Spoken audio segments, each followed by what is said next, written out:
Hello, everyone. This is Lee Andrews with Live with Lee, today with Megan and Wade Forbes. And I am so excited to introduce these two to you because they're showing us how it's supposed to be done, this whole COVID living together thing. I'm not doing it as well as they are.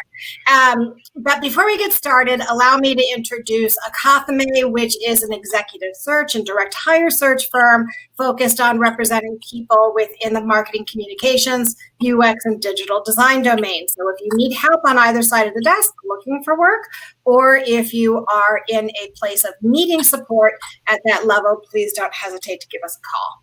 All right, so let's get started because these 30 minutes go very quickly.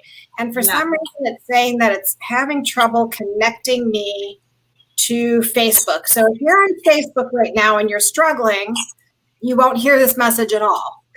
So hop on LinkedIn.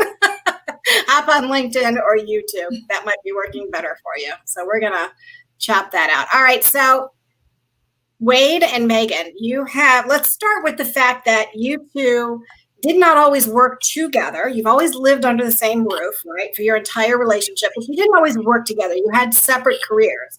And so Megan, tell us about what your original career was. What did you start out being?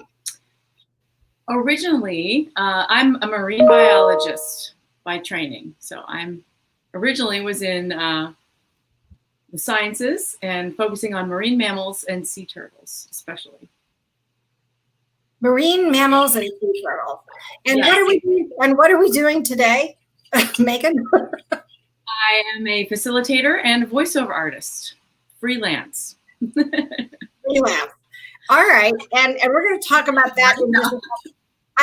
We're kind of wondering how those dots connected, but we'll get there. So Wade, tell us about what you do. So I am a sketch note artist, illustrator. I do graphic novels. For years, I was in the cybersecurity domain. I was supporting the military as a consultant. And they got to the point where they were so inundated with information, they didn't always have time to read what I wrote. And so I said, how can I bring some of this understanding to life? And I said, I've always been able to draw. I just got to give it a shot. And I met some great people. They pushed me in the right directions. They taught me some skills that I could use to support the various clients that I had. And for the last 23 weeks, I've been drawing out of my house and happier than I've ever been. So it's one of those moments where I had to just go for it. And I'm really fortunate to be sitting next to the best coworker in the world who could support me and kind of cheer me on as I did that. And you're not saying that because she's nearby and could call you're under duress, right? This is all of your own free will. Correct. Choose your business partners wisely. You know, I think, and maybe this isn't meant to sound cliche, but I think if you find the right relationship, they bring out the best version of you. They help you when the self-doubt is creeping in and you're starting to get really down on yourself. And Megan has been watching me put this creative side on hold for years. And when I finally had a moment and it was time to seize it, she helped me. And so, I mean, I couldn't ask for a greater gift.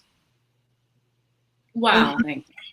I just need to think about this for a second. So Megan, how do you feel about that? I mean, let me just preface this by saying the research is showing that a number of people have filed divorce papers since COVID because they realize that under the same roof, they're so accustomed to living separate lives at work, and they're not spending that what you would call quality time together. And so now they're realizing that, you know, when all is said and done, we really don't belong together. That work was what kept us together because of convenience or whatever reasons.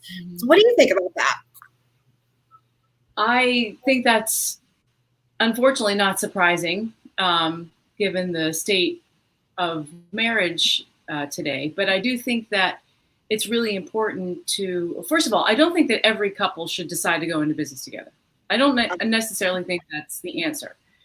But I feel that the reason why this works for Wade and me is that our entire relationship is based on truly liking one another, first of all. And we have a mutual respect for one another that is in our relationship as husband and wife, our relationship as parents, and also our partnership in life, but in business. And I think that because I really do like this person, I would suggest if you're going to go into business with anybody or be a partner for anything, whether it's co-parenting or in a relationship, you should really like that person enough to be okay with the parts of them that you don't really like, or the things that might annoy you, or that kind of thing. We also, because we have spent so much time together, we do understand how incredibly important it is to have our own time as well. So we have to carve out things, whether it's exercise, reading our own book, going for a walk on our own. It's extremely important. And I think couples, like you said, who spent that time apart because they were at work, now they're all back together. They're still not carving that important self-care alone time that does need to happen for you to be a better person just with everyone else in the same house. Thank you for that. And Wade, not that I don't know that you're sitting there and not that you're not part of this, but I'm going to direct the next question to Megan again, only because it's appropriate. And you'll see why, just because this is very impromptu, folks. This part was not planned.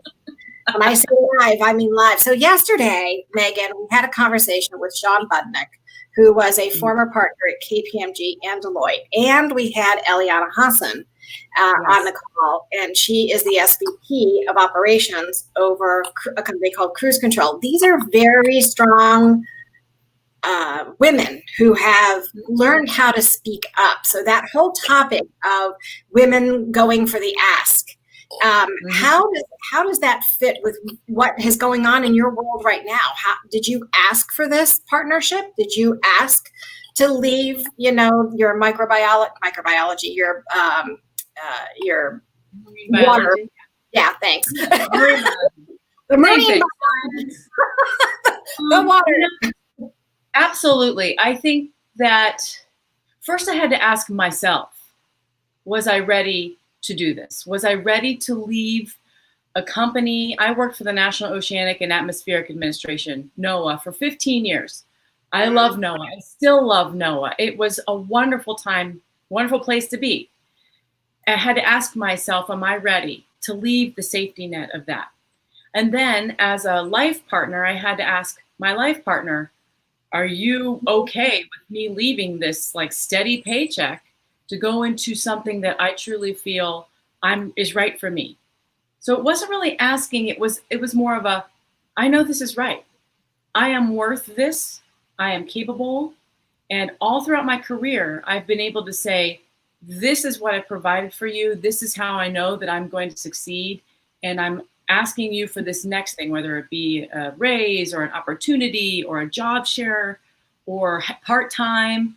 I was one of the only people in my entire division that worked part-time continually for NOAA over my 15 years after we had kids, because I said, I know you appreciate my services. My boss at the time is another amazing woman herself. She saw in me and she said, I don't want to lose you. And I said, this is how I can do it. I was the only person doing that. I was so scared to ask at first, but then I thought, well, a man wouldn't be afraid to ask this. Why should I? So I did. I asked, and we have to get over ourselves as women thinking, well, we shouldn't be asking for this. We should already be happy that we're employed. And I'm sure you're speaking to some of these other women to say, they've taken the steps and they are being assertive enough to ask for what they deserve. I think that could be a big ask for a lot of people, right? Yeah. Get over yourselves as women. That's a yeah. that's a whole upbringing of. Okay, so now that we got that part, and thank you for sharing that perspective, Wade. Thanks for coming back into the meeting, and one of the reasons. Wait, you there? So Wade, I know that. What you do is really different. And I didn't quite understand what sketchnoting was. So it is a skill in and of itself. And before I get there, I do want to recognize that, Megan, you were recently awarded something, a big award. You want to share with everybody what that was before we talk about what Wade does? Sure. So I worked with a wonderful team at NOAA called Ocean Today, and they create amazing video collections for educators, but all people of all walks of life. And there was a particular video that was focusing on the Chesapeake Bay and the heritage and oyster recovery in Chesapeake Bay. And I was asked to narrate it. I have narrated a lot of their collections, and we recently won an Emmy for that particular video. That's incredible. And I will post the link to that when we share this across our social feeds. So that is wonderful. Congratulations. So we are talking to an Emmy award-winning woman who it's amazing to say, but yes, it's wonderful. And your name is on that, as recognized as being part of that effort, right? Yeah, if you see at the you go through the thing at the end, it says, "My name is the narrator." So it's pretty exciting. Amazing. That's amazing. Congratulations. Wade, you have to be very proud of her. You know, choose your teams wisely. Megan has always found a place where her skills can complement other people. She's done a great job writing over the years. And when she started using her voice, it just worked really well. And to see that happen even after she left, July 1st was her last day, and then this award came out. Truly exciting, and a really neat way to put a kind of a capital or exclamation point at the end of a great career there, 15 years. So I was really happy. Thanks. Well, thank you for both of your services in supporting the United States federal government and its citizens on every level, from cybersecurity to the water. So Wade, let's talk about the sketchnoting. So this completely baffles my mind. How can you think and draw and listen all at the same time? So I didn't realize there was an industry dedicated to this. And so for many years, I was ridiculed by teachers and professors for doodling. And when I read the book, The Doodle Revolution by Sonny Brown, it basically reiterated what I already knew. When you doodle, you actually retain 33% more information than if you were just writing the notes as you heard them verbatim. So sketchnoting is bringing those worlds together of how can I give a visual representation of what the conversation is to the people that are in that moment and having it. So Lee, you and I talked about how we've got notebooks that are filled with notes. We've got whiteboard pictures in our phones, but then what do we do with that? And I said, how can I bring these conversations to life in a way where we have something beautiful at the end? So just being able to draw these things and hone in on the conversation and then give it to somebody who's going to use it so that they know that they did something meaningful. How could you say no? I've been an artist my whole life, but I was afraid to get paid for it. And so look at this, even the turtle. I mean, that's amazing. So I love it. But now there's a catch. There's some facilitators that are easier to work with than others. And when I pick places to do this with, I just want to really, at the end of the day, talking too much hasn't gotten me where I needed to go, and it's actually made me a stronger listener. And so now, instead of having whiteboard pictures in our phones and notebooks that are filled with notes that we might not get back to, or bulleted lists, I can give somebody a piece of art that says, do something beautiful. Take ownership of what you're doing and make it meaningful at the end of the day. So when you're talking about sketching, I mean, taking notes is one thing, but actually visualizing the imagery, the illustration in your head, along with the key talking point, that is a craft. That's an art. That's a skill. And I'm sure you have to finely tune that, because note taking in and of itself is not easy, right? How do you define what a good note is, what you should take a note, what needs to be documented and remembered? So how are people two questions. How are people utilizing these sketch notes after the event? And how, as participants, what are things that we can do to take better notes? How do we know? Yeah. Great question. So what I do is very complimentary. So I'm truly adding value to what's being discussed in the room. So there are times where if you're doing one of these for a TED Talk, it's really tricky because that's scripted. But when you're looking at something that's organic, like a conversation in a strategy session, or where we have to come up with this year's vision of how the company's going to run, my job is to listen for the key points and the key takeaways, visualize certain things that are going to help draw out people's creativity, help them take a risk, let them be vulnerable. And then as I'm drawing that, I can give them a summary of that brilliance that they offered to me as I was listening to the room. And then imagine 3 weeks from now, you're sitting at your desk and you say, what did we talk about? What was it that Joe said? or I know that Jill was onto something, but I can't remember exactly what it was. You've got a visual representation to put you back in the moment, that collective creative genius that we so desperately crave, that is perhaps even harder to get now that we're virtual. So I guess the way I'm answering your questions is people rely on me to just listen so that they can kind of be in that moment and have those conversations, and they don't have to run to their notebook and scribble something down before they forget. And it's been a really it's been a joy. I really enjoyed it. I go into a zone, my family gets quiet, and I can do it for an hour and a half, and I look up and I say, oh my gosh, I can't believe that it's over. I love it. So your critical skill is to be able to quickly identify what a key content item is, what a key point is. You're not always familiar with the content, though, or the topic that you are sketching for. So how do you know what is, key? Great question. So the 9/11, I'm going to go back into my last career and then jump forward. So the 9/11 Commission said we didn't have enough people in the government licensed to be troublesome.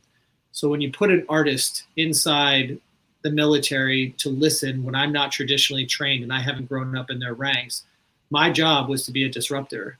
And I became the resident skeptic with finesse, the conscience with organization, somebody that got paid to remember what other people got paid to forget.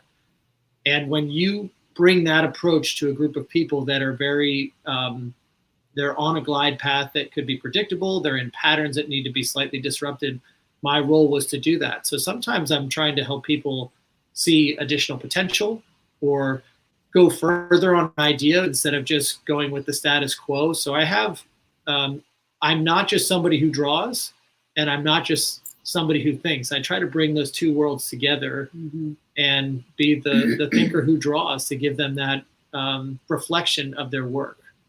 So it's been great bringing those worlds together instead of having to separate them. I think that's a really key point, is that I think that we bring our biases with us automatically, but if you've got years of experience in a certain area, you bring an additional level of bias in that you know most of what should be happening and how it should be happening, and therefore you miss the opportunity of finding that cherry to really change things, right? That opportunity, yeah, that's really cool. And so we should be able to start applying that as individuals. So what are the things? So say, for example, we are sitting in, you've got Megan sitting in a room of biologists, marine biologists, and she knows this stuff like the back of her hand. And how are you going to help her to think differently about what's going to happen in this meeting? To forget, not necessarily forget, or how do you help her to minimize those biases to allow that creative opportunity to flourish? What would you say to her? Great question. So I think where I only ask really good questions. Wait, I know. I should just say, you got it, Lee. Here we go. So I think when you have an artist in the room and you combine it with science, those two disciplines together can create beautiful things. So if everybody's looking at something very scientifically versus finding the inspiration or not being daunted by a problem. I mean, Megan used to come home and I'd say, hey, just remember, you were saving the ocean today. That's a daunting problem, and a lot of people never be doing that. So that's how I look at what she does, where she might say, well, we're scheduling these events and we're funding these activities and we've got these cleanups that are happening on this date all across the East Coast.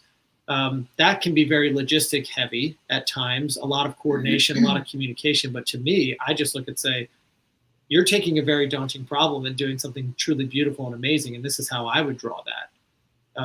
And that's just how my brain thinks. Can I say something too? I think from a facilitator standpoint, and even a person just being in the audience, let's say, of a facilitated session, I think it also helps to have someone who doesn't know the subject inside and out, because they can step away from it. I think sometimes when you're into it too much, you can only think of what you think would be the priority, and really that John Q. Public or Jane Q. Public might have a much better idea because they don't know anything about what you're talking about, but they can let you know what would be a priority for them.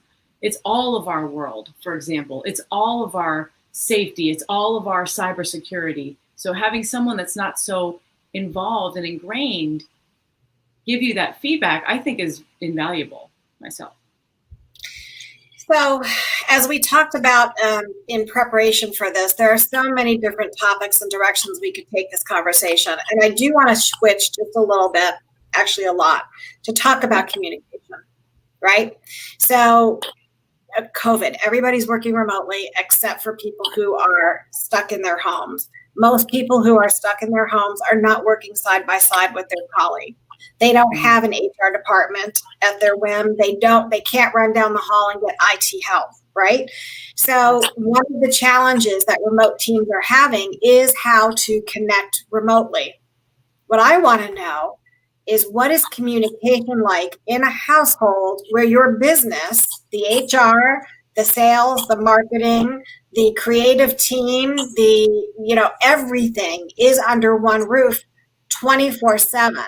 So talk to me about how are you guys mapping out your day, your week, your strategy, and how do you handle challenges and obstacles and all that stuff? Let's start with the easy one. How did you come up with your strategy to go forward as a couple in business? We decided to bring some of the gems from our corporate and previous government lives into this business. There are some things that we wanted to keep. And that was a weekly meeting. We literally start every Monday morning after the kids are, doing their thing and we've had breakfast and whatever. We have a red tail communications meeting. And you're not Megan and Wade, wife and husband.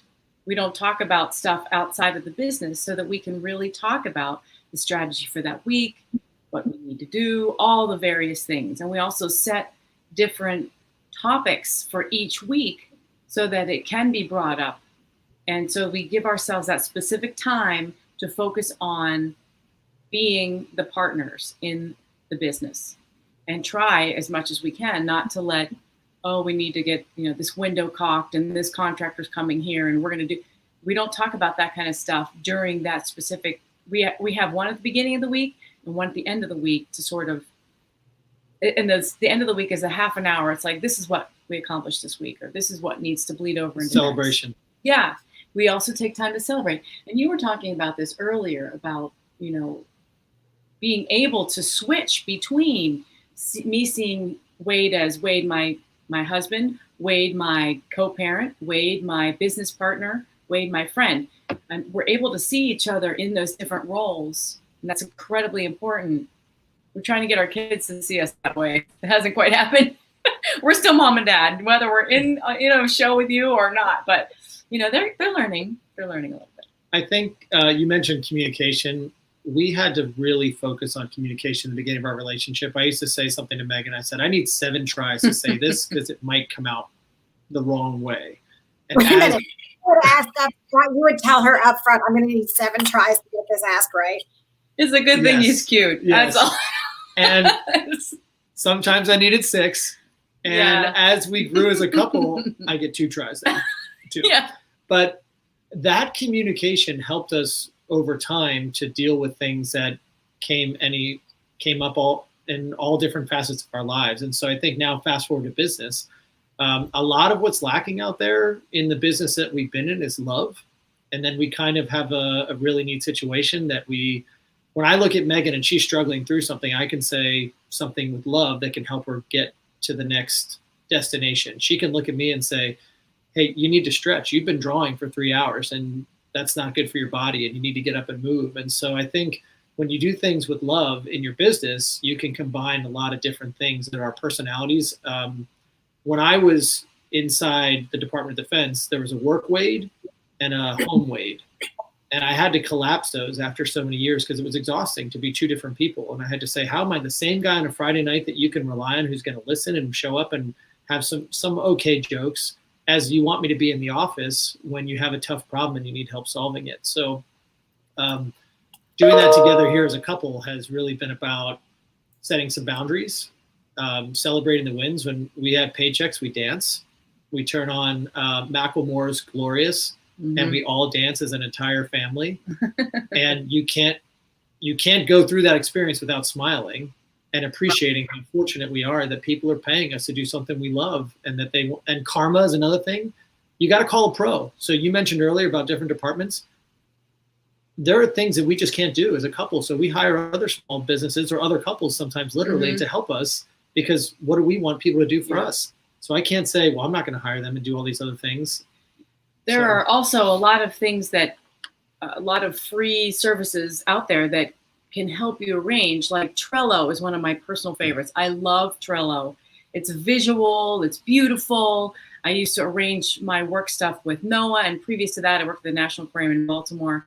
We learned these different things that we took with us from work that we can still apply now. We use Google Drive all the time. We use Google Calendar. You know, it lets us know what we're supposed to be doing.